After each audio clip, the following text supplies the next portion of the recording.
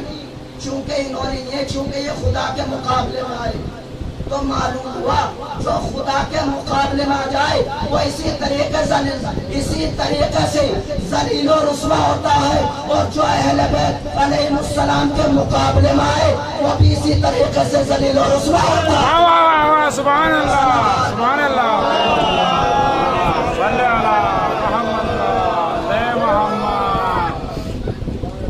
تو نمرود نے خدائی کا دعویٰ کیا لیکن جناب ابراہیم نے کیا فرمایا؟ میرا خدا وہ ہے جو سورج کو مشرق سے طلوع کرتا ہے اور مغرب میں غروب کرتا ہے. میرا خدا وہ ہے جس نے ساری کائنات کو خلق کیا, ساری کائنات کو وجود عطا کیا, جو ہر چیز کے اوپر محیط ہے. ان اللہ علی کل شیء قدیر, بے شک اللہ ہر چیز کے اوپر قادر ہے, قدرت رکھتا ہے. اب چونکہ نمرود نے خدائی کا دعویٰ کیا نا, نمرود کو غصہ آ گیا. نمرود نے اپنے لشکر کو حکم دیا کہ جاؤ ابراہیم کو آگ میں پھینک دیا جائے. اب ایک صحرا میں اتنی لکڑی اکٹھا کی گئی کہ تاریخ نے لکھا کہ پرند ادھر سے ادھر نہیں گزر سکتا, ادھر سے ادھر نہیں جا سکتا. اگر جانے کی کوشش بھی کرے تو بالوں پر چل جائے. اب ایک میدان میں لکڑی کو اکٹھا کی آگ لگائی گئی منجنیق میں, یعنی ایک ایسی چیز میں جناب ابراہیم کو پھینکا کہ جس سے جناب ابراہیم آپ تک پہنچ جائے اور جناب ابراہیم جل جائے. لیکن تاریخ نے لکھا جیسے ہی نمرود نے جناب ابراہیم کو, خلیل اللہ کو آگ میں پھینکا تو جناب ابراہیم کے قدم مبارک جب وہاں گئے تو فوراً آگ گلزار ہو گئی.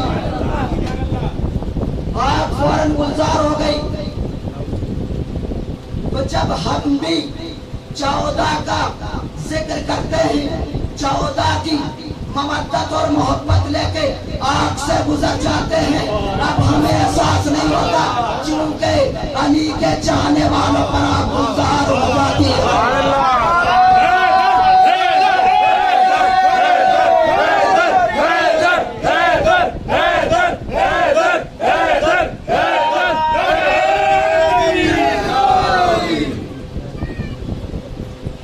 جیسے ہی جناب ابراہیم کے قدم مبارک آگ پر گئے تو فوراً آگ گلزار ہو گئی.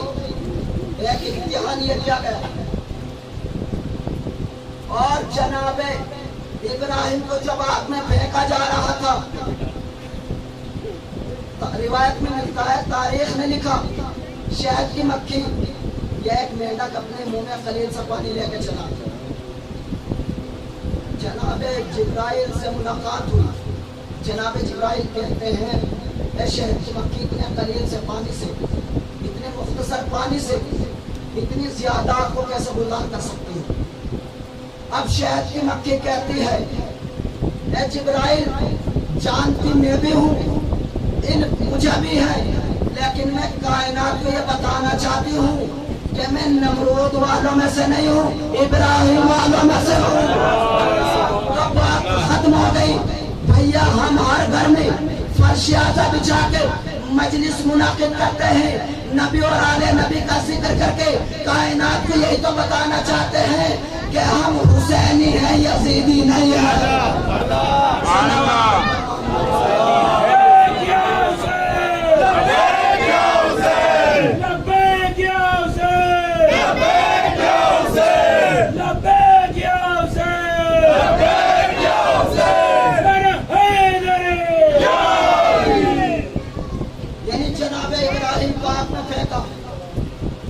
اور بچے سے دور کیا. جناب ابراہیم اپنے مقصد میں کامیاب ہو گئے. اللہ اپنے مخلص بندوں کا کسی نہ کسی طریقے سے امتحان لیتا ہے, اور جب انسان اس امتحان میں کامیاب ہوتا ہے، اس انسان کو اس امتحان میں شریک رہتا ہے، کوشش کرتا ہے، وہ انسان اپنے مقصد میں کامیاب ہوتا ہے۔ ارے خود دنیا میں رہنے کے بعد کامیاب ہو جاتا ہے، کوئی اہل بیت کی بنا دل میں رکھنے کے بعد یہاں بھی کامیاب ہوتا ہے اور وہاں بھی کامیاب ہوتا ہے۔ سبحان اللہ، سبحان اللہ، علیہ السلام کے چاہنے والے یہاں بھی کامیاب ہیں، وہاں بھی اللہ، کامیاب سبحان ہیں، اللہ۔ یہاں بھی رزق پاتے ہیں اور وہاں بھی رزق پاتے ہیں۔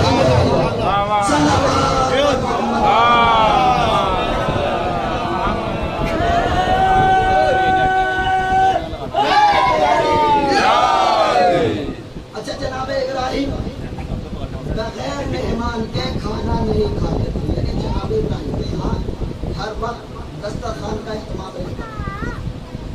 جناب ابراہیم اللہ کے مقدس نبی بھی ہیں اور امام بھی ہیں، اور جناب ابراہیم سے سلسلہ آگے بڑھا، آگے چلا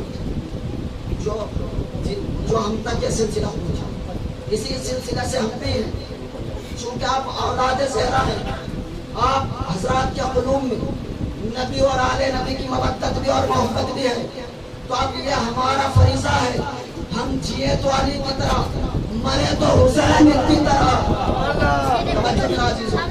جناب ابراہیم مہمان کے بغیر کھانا تناول نہیں کیا کرتے تھے۔ ایک قافلہ آتے وہ دیکھا، جناب ابراہیم نے کیا فرمایا؟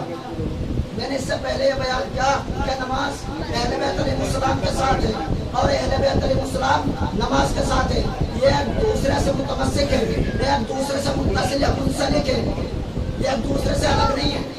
جناب ابراہیم نے کیا فرمایا؟ ذرا ہمارے یہاں ایک رات مہمان ہو جائے، ہمارے یہاں ایک رات مہمان ہو جائے۔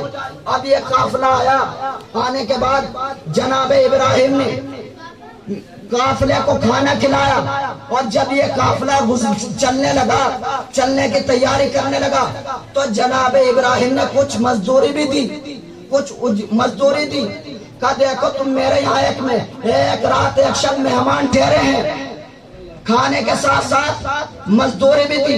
اب یہ قافلے والے کہتے ہیں اے حبیب خدا، اے خلیل اللہ، آپ نے اپنے یہاں مہمان بھی ٹھہرایا، کھانا بھی کھلایا اور مزدوری بھی دی، آپ ہم سے کوئی ایسا کام، ایسا فعل لے لیجئے گا جس سے یہ محنت، آپ کی محنت وصول ہو جائے اور ہم اپنے اوپر ہم اس مزدوری کو قبول کر لے۔ تو جناب ابراہیم مسکرائے، مسکرانے کے بعد فرمایا، کہا تم میرے خدا کا سجدہ کر لو، میرے خدا کو سجدہ کر لے۔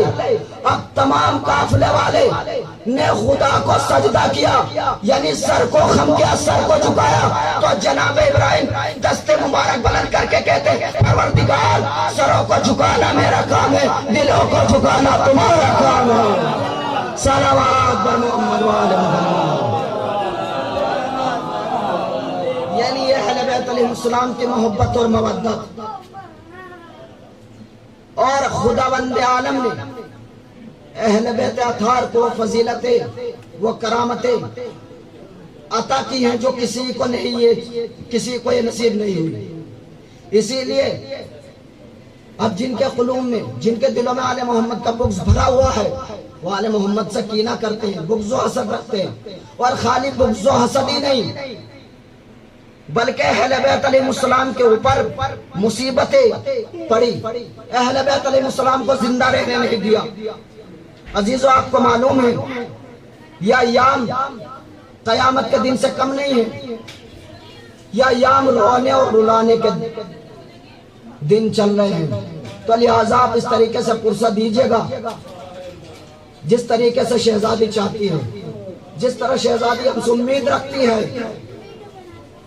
عزیزو آپ کو معلوم ہے ہر امام کو یا تو تلوار سے شہید کیا گیا یا زہر دغا سے شہید کیا گیا۔ جب کربلا کے میدان میں سب شہید ہو گئے، اصحاب و انصار قتل ہو گئے، اب جناب عباس مولا حسین کی خدمت میں آئے، کہنے لگے آقا جان مجھے بھی جنگ کی اجازت دے دیجیے۔ مولا حسین نے کیا فرمایا آپ کو معلوم ہے؟ کہا بھیا عباس تم تو میرے لشکر کے علمدار ہو، اس بات کو سنا جناب عباس خاموش ہو گئے. کچھ دیر کے بعد پھر کہنے لگے آقا جان مجھے بھی جنگ کی اجازت دے دیجئے. عزیزو تاریخ نے لکھا مولا حسین نے فرمایا اے بھیا عباس تم تو میرے لشکر کے علمدار. اب جیسے ہی جناب عباس نے اس بات کو سنا اور جناب عباس رو کے کہتے ہیں آقا حسین وہ لشکر ہی کہاں رہا جس کا میں علمدار. اجرکم من اللہ. اللہ کسی کو نہ رلائے سوائے امام مظلوم کربلا کے, سوائے نبی اور آل نبی کے. عزیزوں تو کیا دیکھا مولا حسین کے کانوں میں چھوٹے چھوٹے بچوں کے رونے کی آوازیں آئی. یہ آوازیں بچے کیوں رو رہے ہیں؟ چونکہ 7 محرم میں کربلا میں پانی بند کیا گیا. چھوٹے چھوٹے بچے پیاس سے تڑپ رہے ہیں. ہر بچے کی زبان پر العطش العطش, ہائے پیاس ہائے پیاس. ارے سکائے سکینہ علی کی تمنا ہے عباس. مولا حسین کہتے ہیں اے بھائی عباس ان بچوں کے لیے پانی کا اہتمام کرتے جائے. عزیزو آپ کو معلوم ہے اگر آپ کے بچے بھوکے اور پیاسے رہیں تو آپ اپنے بچوں کو دیکھ نہیں سکتے, آپ برداشت نہیں کر سکتے. آپ کی امید یہ رہتی ہے, آپ یہ کوشش کرتے ہیں کسی طریقے سے ہمارے بچوں کو پانی اور کھانا مل جائے. چونکہ ہر والدین کو اپنی اولاد سے محبت ہوتی ہے, اپنی اولاد سے پیار ہوتا ہے. عزیزو اب جناب عباس نے ان بچوں کو تڑپتے ہوئے دیکھا, مشکیزہ لیا, خیمے میں آئے, بیویوں سے رخصت ہونا چاہتے ہیں. جناب زینب رو کے کہتی ہے اے بیویوں جب ہم مدینے سے چلے تھے میں نے تمہارے پردے کی ذمہ داری لی تھی. چونکہ میرا بھیا عباس حیات ہے, حیات تھا, اب ہائے میرا بھیا عباس بھی ہمیں اس عالم غربت میں چھوڑ کے جا رہا ہے. عزیزو بیویوں نے جناب عباس کو رخصت کیا. جناب حضرت ابوالفضل العباس گھوڑے پر سوار ہوئے اور نہر فرات میں پہنچے. مشکیزہ کو پانی سے پر کیا. اب جناب عباس نہر فرات سے نکلے. جناب عباس کے دل میں یہ سوچ ہے کسی طریقے سے پانی بچوں تک پہنچ جائے, خیام حسینی تک پہنچ جائے. لیکن عمر سعد کہتا ہے ارے سب سے عراب ہو جائے لیکن حسین کے بچوں تک پانی نہ پہنچنا چاہیے. حسین کے بچوں تک پانی نہ جائے. عزیزو آپ کو معلوم ہے جناب عباس خیام حسینی کی طرف بڑھ رہے ہیں. ایک شقی نے ایک ملعون نے ایسا وار کیا عباس کا دانا بازو قلم ہو گیا. علم مبارک نیچے کی جانب جھکا. سکینہ کا ننھا دل, سکینہ کا ننھا سا دل تڑپنے لگا. سکینہ رو کے کہتی پروردگار میرے چچا کی خیر. اللہ کسی کو نہ رلائے سوائے امام مظلوم کربلا کے. ایام اعظم دھیرے دھیرے رخصت ہو رہے ہیں. اللہ جانے آپ اگلے برس زندہ رہے یا نہ رہے. نہ جانے کتنے مومنین ہمارے درمیان سے گزر گئے ہیں. آپ یہ سوچ کے گریہ کیجئے گا کہ یہ ہماری آخری سانس ہے, ارے دوبارہ ہمیں مہلت ملے یا نہ ملے. عزیزو ایک شکی نے ایسا وار کیا عباس کا دانا بازو قلم ہوا. جناب سکینہ تڑپنے لگی. عباس نے بائیں ہاتھ سے علم مبارک کو سنبھالا, خدا کا شکر ادا کیا. سکینہ نے ایک شکی نے ایسا وار کیا جناب عباس کا بائیں بازو قلم ہو گیا, علم نیچے گرا. سکینہ کی آنکھ ٹوٹ گئی, اب علم دکھائی نہیں دیتا. عزیزو جناب عباس نے مشکیزے کو دانتوں سے, مشکیزے کے تسمے کو دانتوں سے دبایا کہ عباس زندہ رہے یا نہ رہے لیکن بچوں تک پانی پہنچ جائے۔ عزیزو آپ کو معلوم ہے ایک ملعون نے مشکیزے پر سوار کیا، اب مشکیزے کا سارا پانی زمین کربلا پر بہ گیا۔ عزیزو عباس کی آش ٹوٹ گئی اور ایک ظالم نے ایسا گرز مارا، اب عباس گھوڑے پر سنبھل نہ سکے، زین سے زمین پر آئے۔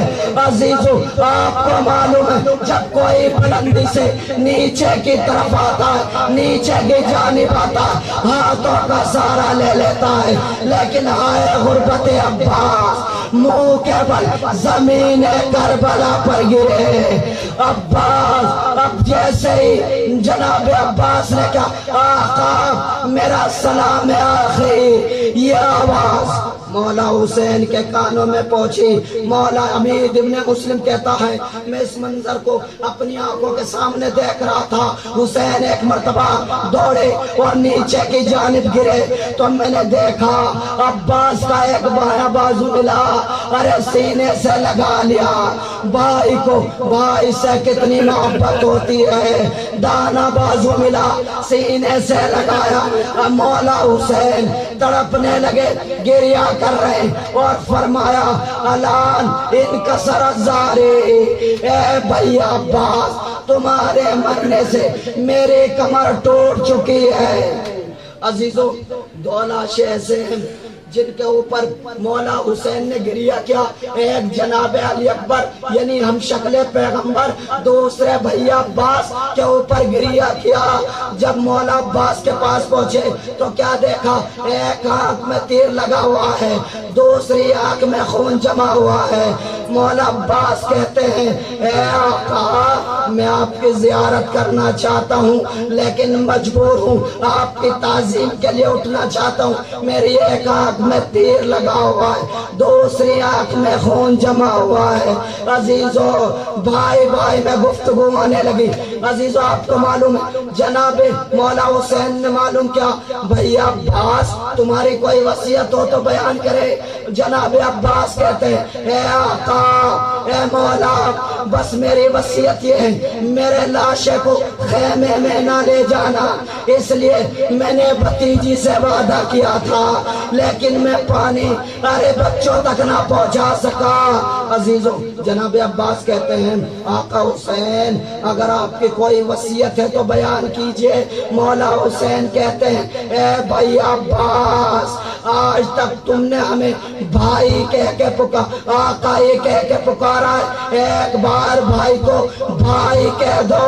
ارے عباس نے امام حسین کو بھائی کہا، روح جنت کو پرواز کر گئی۔ حسین تڑپنے لگے، روتے ہوئے علم مبارک کو اٹھایا، خیام حسینی کی طرف چلے۔